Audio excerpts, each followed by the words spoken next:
যা এগিয়ে দেখে আসি বৌমা আবার কাজ করছে না বসে আছি।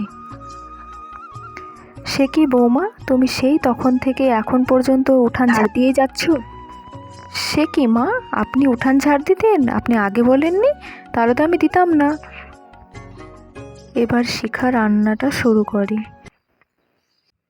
এই বুড়ি তো আমাকে একদিনও শান্তিতে থাকতে দেবে না, তবে আমিও ছেড়ে দেবার পাত্রী নই। যেমন শাশুড়ি তেমন বৌমা আমি। এবার থেকে উনি যেটা বলবেন আমি ঠিক তার উল্টোটা করব। আরে দিদি, কেমন আছো বলো? কি খবর তোমার? আর তো দেখতেই পাই না তোমায়। এই নিন মা, আপনার বান্ধবী এসেছে, আমি তার জন্য গরম গরম সিঙ্গারা ভেজে নিয়ে এসেছি। বারে লতা, তোর বৌমা তো খুব মিষ্টি হয়েছে, খুব ভালো ব্যবহার। মা, আজকে আমার বাবা মা আসবে অনেক দিন পর বেড়াতে। সে কি বৌমা, তুমি তো আগে বলনি। আমি তো কাল থাকবো না মা, আমি গুরুদেবের আশ্রমে যাব কাল সকালে। আমার ফিরতে ফিরতে সেই বিকেল হয়ে যাবে।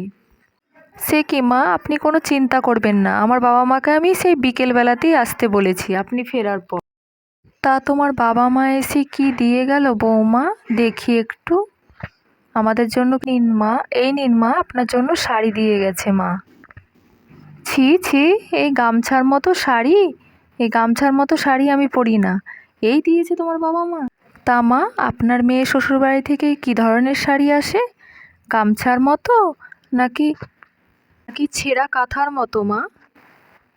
দেখ বাবা দেখ, তুই এসেছিস, তোর বউ সারাদিন আমাকে অপমান করে আর আমার মুখে মুখে তর্ক করে।